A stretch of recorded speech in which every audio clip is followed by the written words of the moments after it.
আসসালামু আলাইকুম। ভাই, আপনারা বর্তমান সময়ে সফলতা বলতে কি বুঝেন? বা সফলতা বলতে আপনাদের জীবনের সংজ্ঞাটা কি?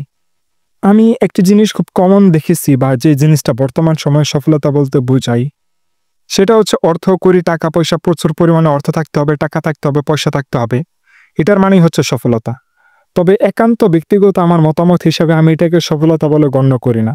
আমি মনে করি এটা জীবনের সবথেকে বড় ব্যর্থতা। আসলে একটা মানুষের জীবনের সফলতা শুরু হয় ৩টি জায়গা থেকে। ৩টি বিষয়ে যদি তার জীবনে থাকে, তাহলে সে সফল হতে পারে। সে একজন সফল ব্যক্তি। তার মাঝে ১ম যে কথাটা হচ্ছে বা ১ম যে স্টেপটা হচ্ছে, সেটা হচ্ছে আপনার একদম এক পূর্ণাঙ্গ বা সঠিক একটা মানুষ হিসেবে জন্মগ্রহণ করা। মানে কোনো প্রতিবন্ধী না, মানে কোনো অঙ্গহানি না বা কোনো মস্তিষ্ক কোনো কিছু সমস্যা না। মানে আপনি প্রপারলি 100% একদম পিওর 100% ভাবে আপনি জন্মগ্রহণ করেছেন, মানে আপনি সফলতা ১ম ধাপ অতিক্রম করেছেন।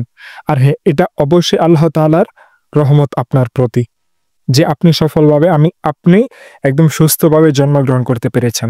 আপনি যদি সুস্থভাবে জন্মগ্রহণ করতে পারেন, তাহলে অবশ্যই দেখবেন পরবর্তী আপনার সকল কাজ আপনার জন্য সহজ হয়ে যাবে। আপনি দেখবেন বর্তমান সময়ে প্রতিবন্ধী যারা আছে, তারা কোনো কিছু করতে পারে না, কোনো কিছু পারে না, কিছু চাইলেও তারা পারে না। তো তাদের এই প্রতিবন্ধকতা তাদের সকল সমস্যার কারণ হয়ে দাঁড়ায়। তো আপনি যদি সুস্থভাবে জন্মগ্রহণ করেন, তাহলে আপনি সফলতার সর্বপ্রথম যে ধাপটা এবং সবচেয়ে বড় যে ধাপটা, সেটাকে আপনি পার করে ফেলেছেন।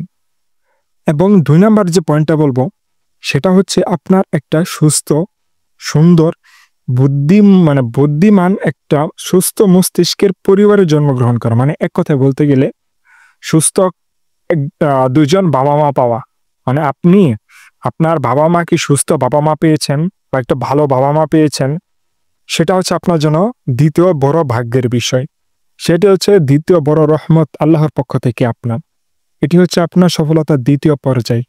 আপনি যদি এমন পরিবারে জন্মগ্রহণ করেন, যেই পরিবারে বাবা থেকেও নেই, মা থেকেও নেই বা বাবা-মার কোনো সঠিক সন্ধান নেই, তখন বুঝতে পারবেন যে আপনি জীবনের সফলতা বলতে কোনো কিছু পাবেন না। তখন আপনি আপনার জীবনের সফলতা কিছু করতে গেলে আপনার জীবনের সফলতা এটা বাধা হয়ে দাঁড়াবে।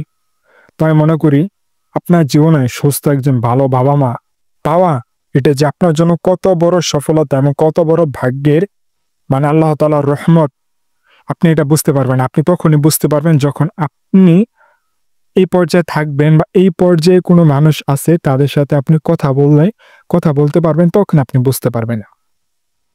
তো এবং সফলতা সর্বশেষ এবং ৩য় যে ধাপটা, সেটা হচ্ছে আমার মতে সমাজের বুকে আপনার একটা ব্যক্তিত্ব বা আত্মসম্মান বোধ নিয়ে বেঁচে থাকা। মানে আপনি সমাজের বুকে মাথা উঁচু করে, সমাজের বুকে আপনি দাম নিয়ে বেঁচে আছেন বা সবাই আপনাকে সম্মান করে, সবাই আপনাকে শ্রদ্ধা করে, ভালোবাসে।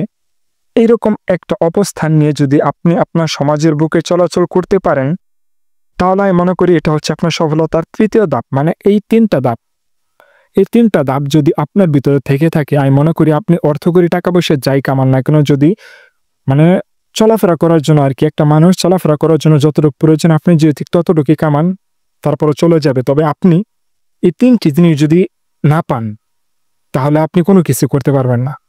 আপনার জীবনের সফলতা বলতে গেলে আপনার জীবনে এই ৩টি জিনিস থাকতে হবে। সফলতা ১ম শর্তে হচ্ছে এই ৩টি।